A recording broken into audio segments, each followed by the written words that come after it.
6 horas, contando muito com a sua audiência. Esse é o nosso 3 em 1 e eu já começo com a agenda do pré-candidato à presidência da República e atual presidente Jair Bolsonaro, porque quase 4 anos depois ele voltou a Juiz de Fora, cidade onde em 2018, durante a campanha eleitoral, foi vítima de uma tentativa de assassinato.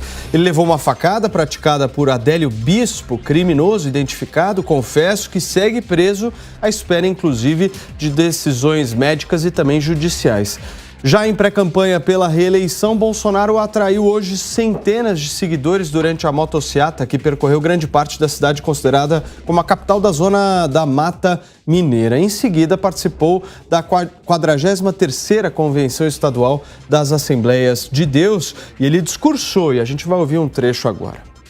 Eu lembro todos os passos daquele dia. Quando cheguei, fui almoçar. Depois, quando eu vi a Praça Halfel, acredito umas 30 mil pessoas ali ou mais, procurei meu colete, não achei, e eu tinha que cumprir uma missão, como sempre vinha fazendo ao longo de 3 anos e meio. Eu só me lembro que, quando eu levei aquele parque na barriga, e caí, eu queria continuar. Eu falar com o pessoal da segurança. Alguém me deu um soco. Vamos em frente. Uma bolada na boca do estômago. Vamos em frente. Ele levantou minha camisa, me tinha um buraco. E quem é médico sabe disso, nessa região, o sangramento é para dentro, não é para fora. Olha só, gente, esse discurso específico do presidente da República vai nos levar ao tema da enquete de hoje, que eu vou abrir agora no portal da Jovem Pan News, para você correr lá, votar, participar. E a pergunta de hoje, sexta-feira, é a seguinte: você acha que os candidatos, todos eles, estão seguros para saírem às ruas na campanha eleitoral que se aproxima, começa inclusive na segunda quinzena de agosto? Há segurança para que esses candidatos saiam às ruas, sim ou não? Jovempan.com.br, vota, participa. No final do programa eu trago aqui o resultado parcial para todos. Ótima tarde, Marco Antônio Piperno, Rodrigo Constantino, nosso Fernando Conrado. Vou começar por você hoje, Consta, buscando repercutir um pouco da nossa enquete, né? Porque em 2018 a gente viu justamente essa facada no presidente da República, não apenas em 2018, mas outras eleições brasileiras sempre tem fatos aí atemporais que as pessoas realmente são pegas de surpresa, ninguém está esperando isso e que por muitas vezes mudam o percurso da eleição. Você vê a possibilidade de algo acontecer neste ano?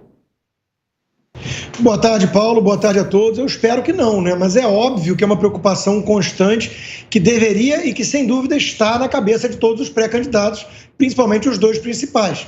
Bolsonaro, como você lembrou, já sofreu um atentado, um esquerdista tentou matá-lo, né? E ele, hoje em dia, usa colete de prova de balas, a prova de balas em quase todas as manifestações, mas ele tenta se meter sempre no povo. É do jeito dele, é do estilo dele, ele tem essa característica, é o governo mais próximo que se tem notícia no Brasil, em termos de estar o presidente junto com a população, nas saidinhas, na live e também nas motociatas, nos eventos que ele vai. Em Juiz de Fora agora, óbvio que tem esse fator aí de comoção por lembrar, né, do momento ali que ele quase perdeu a vida, e também arrastou ali uma pequena multidão. Sempre, via de regra, quando a gente observa, uma turma patriótica, famílias, e de maneira bastante pacífica. Isso tem sido a marca registrada desses eventos do Bolsonaro. Em que pese, claro, a militância disfarçada de jornalista espalhada pelas redações aí, tentar catar pelo em ovo, né? Agora parece que a picuinha da vez é que o Bolsonaro não deveria estar 9 e pouco da manhã numa motociata porque ele tem que estar trabalhando. É gente que confunde talvez a presidência com o chão de fábrica, né? O presidente ele está despachando muitas vezes final de semana, ele está trabalhando domingo, ele está resolvendo coisas. Então isso não tem nada a ver. Acho que no fundo, é uma invejinha que essa turma tem por, apesar de falar que é imparcial e todo mundo saber que defende um lado, né? Essa turma tem uma inveja porque o presidente consegue arrastar essa multidão e o seu candidato não consegue. Conrado, o Constantino cita aqui inveja em relação a esse compromisso, mas nós estamos em dia útil. É normal mesmo fazer uma motociata em dia útil?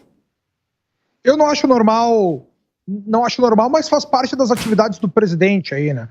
Uma coisa que a gente tem que levar em consideração também, que o presidente, onde ele vai, quer ele queira, quer não queira, ele está arrastando multidões, né? Quando tu perguntava aí na enquete se existe agora a segurança para os candidatos como um todo aí poderem sair às ruas, tem candidatos que não saem em lugar nenhum, né? O Lula, por exemplo, só sai em lugar na CNTP, em condições normais, temperatura e pressão, no controle total do partido, dos eventos do partido. Por exemplo, o Lula, quando a gente fala aqui que o mercado financeiro gosta mais do Lula, nem na Faria Lima o Lula é capaz de dar uma volteada livre. E a gente tem que questionar que campanha é essa que coloca o Lula, né, com tanta vantagem adiante no momento que ele não sai nem às ruas e o presidente Bolsonaro arrasta multidões por todos os lugares. Ainda mais em Juiz de Fora, aí, muito simbólico, né? O local onde ele recebeu a facada, eu me lembro bem do dia que ele recebeu a facada, na minha cabeça e meus comentários nas redes sociais ali, foi exatamente, pô, de duas mãos, ele morre ou ele vira presidente, né? E eu nem era eleitor do Bolsonaro naquela época ainda. Então a gente começa a enxergar aí que a campanha está a pleno vapor e o presidente, quer goste, quer não goste, arrasta multidões por todos os lugares aonde vai. E aí, Piperno, como é que você viu essa agenda de hoje? Boa tarde aos colegas, boa tarde à nossa audiência. Eu vi uma agenda tipicamente de presidente Bolsonaro, ou seja, de fato um presidente que não trabalha. Aliás, anteontem ele estava em Imperatriz, no meio da multidão, no meio lá da motociata de novo. Ele adora isso, né? Podiam, inclusive, quem sabe, fazer uma moto aí que fosse uma réplica do Palácio do Planalto, porque aí, quem sabe, ele se sentisse até melhor, que se sentisse até trabalhando. E é claro que todos os presidenciáveis, e principalmente ele, Lula, e Ciro, porque também é alguém muito combativo, tem que tomar, sim, muito cuidado com a questão de segurança. Eu acho que a Polícia Federal já se manifestou a respeito disso, faz um trabalho competente em relação à segurança aí dos candidatos. Isso tem que acontecer. O presidente Bolsonaro, e a gente tem sempre que lembrar isso, é verdade, ele foi vítima de um atentado, ele quase morreu por conta de ação de um criminoso. Isso também tem que ser dito com todas as letras. Da esquerda. O presidente Lula, não, ele não é da esquerda, o rapaz foi, né? Aí é uma questão de tempo verbal, né? Ele foi filiado a um partido político antes do ter o afacado. Se vocês tiverem uma informação diferente disso... Tem a entrada dele no nosso congresso, Piperno, então, no dia... Aí que tá, perdão te interromper, tá, Piperno? Por favor. Mas uma coisa que eu gosto de me questionar, como é que a gente não tem acesso a esses vídeos se no dia do atentado, casualmente, tinha visita do cara que esfaqueou o presidente, constava no Congresso Nacional como se fosse um álibi, e esse vídeo nunca veio à tona, diante de tantas preocupações que a gente tem da justiça, né? Da polícia, nunca veio à tona. Tem o dom da ubiquidade, realmente. Estava lá no atentado e no Congresso. É uma coisa impressionante. Não é possível que você está interpretando isso literalmente. E tem uma coisa assim de...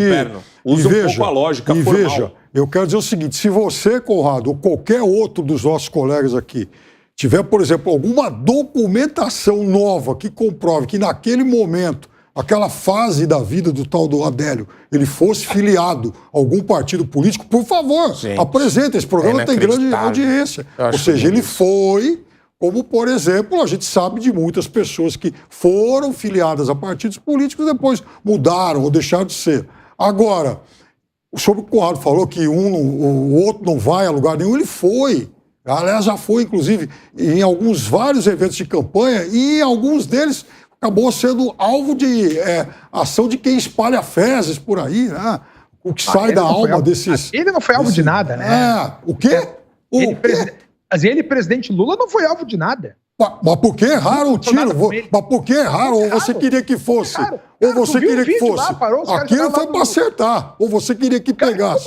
O cara jogou de fora das grades, Piperno. É impressionante como o Piperno... Ou seja, o cara joga... Ele dá um twist, ele vira o jogo. Joga o Piperno tá virando o jogo. Pra falar de outra coisa. E você acha que mas não acertou. Puxa vida, ainda bem que não acertou. Não, aliás, Conrado, ainda bem que não acertaram direito também aqueles tiros contra a caravana dele lá no Paraná em 2018.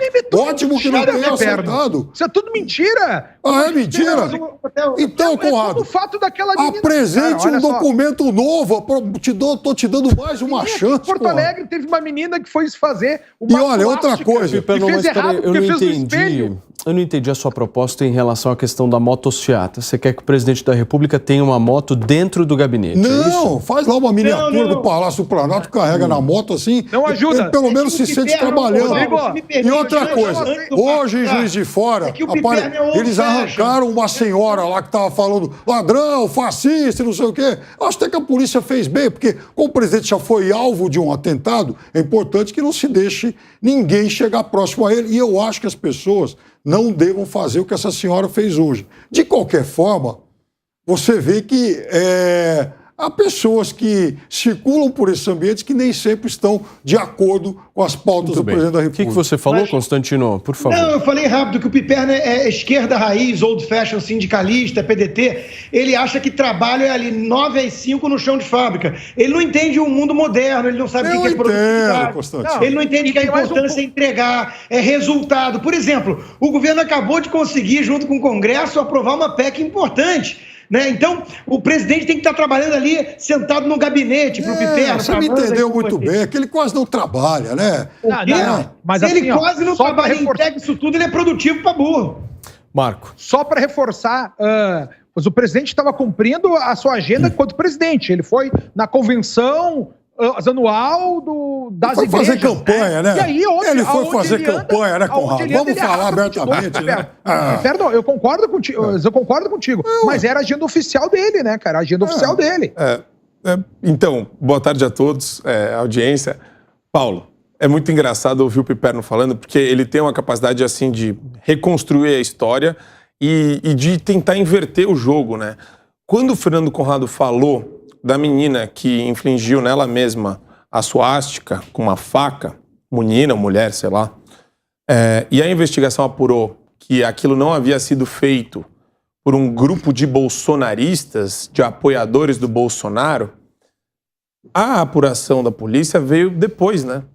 Durante muito tempo a gente ficou contaminado com um ambiente tóxico de redes sociais, da grande mídia, a velha imprensa da vida, só repercutindo isso. Nazistas apoiam Bolsonaro. E eu sei que esse discurso é chato, eu sei que tá todo mundo cansado de ser chamado de nazista e fascista pelo pessoal da esquerda, apesar de fascismo e nazismo serem de esquerda, a gente nem vai entrar nesse mérito. Mas o que eu acho bizarro é, eles fazem muito isso. Eles pegam um fato completamente distante, né, do Bolsonaro, não tem qualquer tipo de atrelamento ao Bolsonaro, que é a questão que aconteceu lá do policial. É um fato que precisa ser noticiado? Sim. A festa, o que aconteceu com o guarda municipal, sim, terrível. Tá muito errado. Agora, quando você vê o que aconteceu no final de semana, em que o Lula falou expressamente, deu apoio expresso ao maninho do PT, que empurrou uma pessoa na frente de um ônibus, na frente de um caminhão, essa pessoa teve sequela, por conta das sequelas, ela teve que recorrentemente ir ao hospital, ser internada, e no hospital ela acabou sofrendo contaminação e vários problemas e morreu em decorrência do Covid, mas de vários outros problemas atrelados às sequelas que ela tinha, em decorrência desse ato criminoso do Maninho, que ele inclusive está respondendo por isso na justiça. Aí, Paulo, eu te pergunto, isso era a notícia do final de semana. Um candidato à presidência, ex-presidente da República, ex-presidiário, deu apoio a uma manifestação concreta de ódio. Então, não, agradeceu e disse que não poderia pagar nem com dinheiro, nem né? com dinheiro, ou seja, quer dizer, tem uma devoção quase a esse cidadão. E quem é da isso sua... que o Marco está constatando é aquilo que eu trouxe outro dia aqui, que é muito grave. A esquerda pauta o debate nesse país ainda. Nós somos pautados pela esquerda. Exato, e a gente tem que lutar contra a maré de prioridades que vem pela mídia. Então a gente é inundado pelas manchetes. E as manchetes são maldosas, maliciosas e erradas, porque elas vêm toda hora com a locução. Fulano de tal bolsonarista. Isso serve para deputado, isso serve para o fulano que cometeu o homicídio, para qualquer pessoa que esteja do lado errado, que a imprensa considera que esteja do lado errado da história. Então, a gente tem que toda hora... Sim. Vamos ler aqui que a gente tem que dar nome aos bois. Vamos ler a manchete do Globo sobre esse caso de hoje. A manchete do Globo é: apoiador de Bolsonaro é indiciado por homicídio qualificado por matar petista. Polícia afasta motivação política. A manchete é contraditória. A polícia afasta motivação política. O Globo só destaca a política da história. Sim, opa, exatamente. É esse o ponto. Nós estamos vendo uma guerra da desinformação. A chamada vem com letras garrafais, e se tu for ler o conteúdo, o corpo das notícias, é o inverso, é o oposto. Tem sempre, como eu sempre comento com vocês aqui, e aí para todos os lados, a gente tem que ver as notícias, ver as informações como se fosse 1º de abril. Tem sempre alguém querendo te passar a perna, tem sempre alguém querendo te enganar. E é por isso que esse debate, um programa igual o 3 em 1, é tão importante, para a gente comparar as visões de mundo e alertar de onde nós buscamos as informações, qual é o nosso processo de pensamento, independentemente do viés aqui. A gente tem que alertar a população e que a população enxergue em nós um método de ferramental, um método de instrumento de aprender também a pensar por si mesmo, né? Tirar suas próprias conclusões a partir do cenário que enxerga. Fala, Piperno. Qual o fato? Um policial bolsonarista matou um petista. Um policial bolsonarista que foi ao Mas o Adélio não é esquerdista. Foi. O cara era filiado ao PSOL e não é esquerdista. Não, mas ele não era mais filiado ao PSOL. É isso que você está omitindo. Mas o cara nem era filiado ao Esse pedaço da história que o Rodrigo Constantino talvez tenha esquecido. Ele foi algum dia e pediu desfiliação. Eu não consigo nem aplaudir o seu esforço de gerar tanta desinformação. Não é isso. O cara era filiado ao PSOL. Mas você reclama que não é esquerdista. Ele tinha deixado de ser. Né? Tem gente que pede desfiliação. E esse policial aí? Por que estão destacando o bolsonarista? Porque esse policial era um policial bolsonarista. Mas existe uma filiação ao Bolsonaro? Existe uma carteirinha bolsonarista? Eu quero saber aonde que você faz a carteirinha de bolsonarista. Bom, eu vou tentar. Porque deve ser uma carteirinha que você faz. Se você grita mito, automaticamente você vai ser enquadrado como bolsonarista. Se você grita mito, se você grita presidente Bolsonaro, você põe uma musiquinha alusiva ao Bolsonaro no seu carro. E se você, nas suas redes sociais, você inunda de propaganda do presidente Bolsonaro, posa lá para fotos com Eduardo Bolsonaro na foto. A polícia descartou isso. A polícia diz que ele matou por motivo torpe. Não, tem um monte aí, espera lá. Eu quero saber o seguinte, ele é flamenguista ou vascaíno? Por que você não está trazendo isso à tona? Eu não consigo. Bom, a polícia também disse que ele se dirigiu ao local ao ser informado de que tinha um evento alusivo ao presidente Lula. O que a polícia diz é que não dá para necessariamente definir se ele matou por conta disso. A polícia acredita que ele tenha matado por motivo torpe e não por motivação política. Mas a polícia diz que ele saiu, ele se dirigiu do evento onde estava para ir até aquele... E o Adélio Bispo tentou matar o Bolsonaro por que motivo, na sua cabeça? Na minha avaliação, por motivação política. Ponto, vai. Então ele é um esquerdista. Inclusive mais informações a gente não pode ter acesso, porque não foi autorizado o acesso nem ao celular do Adélio e nem ao computador do Adélio, o que seria normal em qualquer outra situação. Eu não sei se não tem essa informação, se não foi autorizado, eu duvido que não tenha sido. Porque eu também, se o Adélio fosse bolsonarista, ele conseguiria um sigilo de 100 anos. Mas, como aliás tem um monte por aí. Ele inverte tudo, Marcos. Isso. Agora, eu não tenho essa informação. Eu duvido que, por exemplo, o celular do Adélio não tenha sido investigado. E essas falas da delegada de hoje, Marco? Acho que está tudo dentro do processo de investigação normal, corriqueiro. Eu até acho, nesse ponto, que qualquer investigação de uma semana é rápida demais. Você tem um tempo para levantar provas, para inquirir as testemunhas. Isso costuma demorar um pouco mais. Então, óbvio que com essa atenção midiática toda, existe uma pressão natural, mas eu acho que agora as coisas vão ser apuradas dentro do devido processo legal. A fala que envolve... Eu quero uma avaliação de vocês, vou trazer a fala dela aqui, porque eu particularmente achei uma fala um pouco contraditória e confusa, mas eu quero a avaliação de vocês. Ela diz o seguinte: concluímos que ele não foi lá para fazer ronda, ele foi lá no intuito de provocar a vítima. Nesse primeiro momento, fica muito claro que houve uma provocação por motivos políticos. Isso que eu disse. Isso é uma fala da delegada que está, inclusive, investigando o caso. E ela diz o seguinte: agora, quando ele volta para casa e resolve voltar, não há provas que indiquem que ele voltou porque ele queria cometer um crime de ódio contra uma pessoa ou pessoas de outro partido político que não o dele. Mas se ele foi lá fazer uma provocação política, ele voltou por qual razão? Me expliquem, por favor. Eu posso explicar. Eu vou dar um exemplo. Eu já passei por essa situação, inclusive. Eu e meu irmão, há muitos anos atrás, saindo do jogo do Flamengo, paramos numa lanchonete para comer. A gente não sabia, alguém não sabia quando tinha sido o jogo, o resultado, não tinha tanta internet como hoje, e o cara perguntou quanto é que foi o jogo, o Flamengo tinha perdido. O meu irmão é flamenguista mais doente que eu, ele quase discute com o cara. Resumo da ópera, se um dá uma resposta atravessada, o outro diz você é um filho da mãe, e daqui a pouco estão se engalfinhando, a briga teve um motivo premeditado de futebol, eu vou pegar esse cara porque ele é vascaíno ou é porque ele é flamenguista, ou uma desavença que surgiu por questões banais, torpes, acabou produzindo ali uma briga. Mas o Constantino, a desavença nesse caso específico é porque um é flamenguista e o outro é vascaíno. Mas isso é óbvio. Peraí, mas Paulo, as informações... É um estopim, é motivo torpe. O cara saiu, Constantino, de um outro evento, ele estava lá num churrasco e ele foi para essa festa do sujeito ao ser informado. Olha só, a delegada disse isso, está lá, pegou o celular de alguém. Todos nós vimos as imagens. Se ele foi lá para mexer com ele, o Gaúcho desinticar com ele ou não, o que interessa é que ele foi lá, foi mexer com outro lá, ou se ofenderem, o que foi, um sobrereagiu jogando pedra ou cascalho ou areia. Areia e terra. Terra, a mulher, ok. a seja esposa, papel, a esposa do rapaz que sobreviveu, que era terra. Tá, não, tem um vídeo, mas que seja terra, cascalho, coisa que for, que seja areia, Piperno, tá? Daí o cara, pra se defender, aí que ele faz uma menção de pegar a arma e dizer quando ele vê uma resposta violenta fisicamente contra ele. Não tô justificando, são duas pessoas que... Ele vai pra casa dele e volta. Por conta disso. Duas pessoas não. Mas Piperno, calma. Piperno, quando ele retorna, e tem os vídeos lado a lado, concomitante, quando ele retorna, ele não tá com uma arma em mão saindo do carro pra atirar em todo mundo. Quando ele sai, ele está armado e ele vê o cara dentro, tem um vídeo pra ver isso aí. É facilmente... Tá os dois concomitantes ali. O petista dentro já está com uma arma em punho pra ele. Aí ele saca aí eles...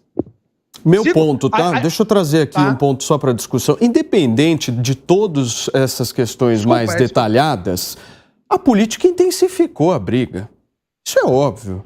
Se a gente retirasse a política, nós teríamos um clima com certeza um pouco menor. Não, mas o que o Constantino... que a política intensificou. Não, mas é diferente de crime onde os atos de preparação do crime contêm elementos políticos e elementos de discordância política. O negócio evoluiu por conta de uma situação específica. Deixa eu jogar uma provocação. Coloca, Constantino. Pro Piperno mesmo avaliar. A gente sabe o que aconteceu e agora tem a conclusão da investigação. Mas vamos avaliar agora a narrativa do PT. Eu quero que o Piperno me diga se essa narrativa faz sentido e é condizente com os fatos. Na narrativa do PT, bolsonaristas e de jornalistas, viu, até do Globo, os bolsonaristas andam fazendo rondas para intimidar petistas e um deles entrou numa festa de petistas atirando para matar. Essa foi a narrativa do PT. Piperno, isso arranha a verdade, na sua opinião? Mas da onde que você tirou isso, Constantino? O quê? Você não viu o que a Gleisi Hoffmann mandou dizendo? Fazendo o que o Merval Pereira não disse? O fato é o seguinte, o sujeito foi lá. O sujeito saiu do local onde ele está. Mas só responde. Ele acabou de falar que a Gleisi Hoffmann e o pessoal do PT está falando isso. O que você acha? Você acha que é verdade isso? Tem muito de ficção ali. Esse negócio de estar fazendo rondas, esse negócio é uma bobagem. Agora, o fato é que nessa situação específica não é isso. Não se trata disso. Olha só, fazer uma diferenciação que eu acho que é importante da gente fazer aqui, porque por muitas vezes as pessoas elas confundem. Quando a gente está falando da questão política, no caso desse crime, nós não estamos falando que existiu alguém mandando matar. Isso é uma coisa absolutamente diferente do pano de fundo político, que é exatamente isso que a gente está discutindo. Crimes passionais, crimes relacionados a situações específicas, a gente vai ver, eles vão se proliferar. Acontecem crimes tenebrosos todos os dias no Brasil. Teve acho que no Paraná, o pai que matou a família inteira, depois se matou. Um negócio horroroso, assim, matou 8 pessoas, depois se matou. Crimes absurdos, surreais, acontecem todos os dias. A questão é a dimensão política que foi dada, que foi outorgada pela imprensa para este crime. Calma lá, deixa eu terminar. para este crime específico, e a manchete era não só fulano de tal bolsonarista, mas em cima, link para a Folha, falando discurso de ódio do Bolsonaro é refletido no dia a dia das pessoas. O uso político, é isso que você está trazendo. A imprensa faz o vínculo que você acabou de separar aqui. Então você acabou de ser honesto do ponto de vista intelectual. Aqui nós vamos fazer um debate absolutamente honesto. Sim, então essa é a questão. A imprensa não, a imprensa é desonesta. Eu acho que dá para resumir assim, a política foi o pretexto para essa violência. Exatamente, não dá para excluir a política disso. Mas é importante para nós analisarmos, e desculpa antes de eu ter saído da linha aqui, meus amigos, olha só, existe uma coisa chamada intercriminis, o caminho do crime, né? Existem fases para todos eles, que é a fase de cogitação, preparação, execução e consumação. Se a gente pensar no âmbito da política disso, tu acha que esse cidadão estava em casa dizendo, hoje eu vou sair para matar um petista? Ele cogitou isso? Certamente não. Depois ele preparou os atos. Vou pegar essa arma, vou comprar uma arma, pegar essa arma, porque hoje eu vou matar um petista. Então ele não fez os atos preparados, não teve cogitação, não teve preparação, a execução não foi oriunda disso e a consumação também não. Então, nesse caminho do crime, que a gente analisa tecnicamente, não tem essa motivação política. Óbvio que teve uma escalada, óbvio que teve uma discussão por conta disso, ninguém questiona, e isso aí a gente tem que puxar as orelhas dos dois, porque são mortes estúpidas, tudo dos dois, não. O que aconteceu ali. Os dois não, não vamos equiparar. Isso é uma falsa simetria. Um deles estava lá pacificamente fazendo uma festa. Aí alguém invade e atira. Ué, não foi simetria, tem isso. Não foi isso que aconteceu com a narrativa da Gleice. E depois tem uma coisa. O assassino, o autor da ação, eu até concordo que ele não premeditou. Ele não estava lá no outro churrasco dele. Aí ele recebe informação de que na tal associação havia uma festa alusiva lá ao PT. Então, isso é fato. Ele recebe essa informação. Agora, é óbvio que ao receber essa informação, ele não premeditou um crime. Mas também é óbvio que ele erra ao sair de lá para buscar uma provocação. E essa provocação é o que acaba, em um segundo momento, resultando do crime. Agora a gente tem que aguardar o Ministério Público uma provocação também. Não é uma invasão, né, Pipera? Não, foram dois momentos, Conrado, ele foi duas vezes. Mas a provocação no primeiro e a invasão no segundo. Só para fechar, um tweet para fechar. De novo, a gente está aqui, o Piperno ele olha para a árvore e a gente está olhando para a floresta. A gente está vendo... gostou dessa, mas a sua floresta, o governo Bolsonaro já devastou. Só calma lá, antes de você querer lacrar. Ele está cada dia pior, o Piperno. Agora ele não consegue, ele tem que falar alguma coisa. Ele quer que o Bolsonaro bata ponta, Piperno. A gente está fazendo uma O Piperno está cada dia melhor nessas alusões. Ontem o Constantino bateu... Até outubro lascou, nós estamos fritos. Mas é isso, quer dizer, a gente está analisando a macroesfera aqui, a gente está analisando o todo, o conjunto holístico, que envolve a manipulação da imprensa. O Piperno ele está querendo entrar nos detalhes e nas minúcias do caso, que ainda vai passar pelo devido processo legal, pela defesa contraditório, denúncia do MP, vai ter júri. Então, quer dizer, tem todo um julgamento ainda que vai acontecer. Muito bem, nós estamos há uma semana falando sobre isso. Podemos fechar, Consta? Ou você quer colocar mais alguma coisa? Não, muito rapidamente sobre essa pressa e a pressão da imprensa que pauta as coisas que quer, né? A deputada Tabata Amaral reclamou quando a Carla Zambelli disse que tinha que investigar. Ou seja, na cabeça da esquerda, e mesmo da esquerda tida como moderada, não tem nada que investigar, não tem devido processo legal, não tem Estado de Direito, não tem nada. Se é bolsonarista, está logo condenado. Excepcionalmente, talvez eu concorde com você, porque tem que investigar sim. Porque, veja, houve a substituição da delegada. Essa delegada tomou a frente das investigações na segunda-feira. Então, veja, segunda, terça, quarta, quinta, e ela anunciou tudo isso que a gente está discutindo na coletiva de hoje. Ou seja, foram 4 dias de trabalho. Eu acho que é possível que em 4 dias ela não tenha tido tempo para esgotar tudo. Muito bem, nós vamos para um rápido intervalo comercial agora aqui no 3 em 1.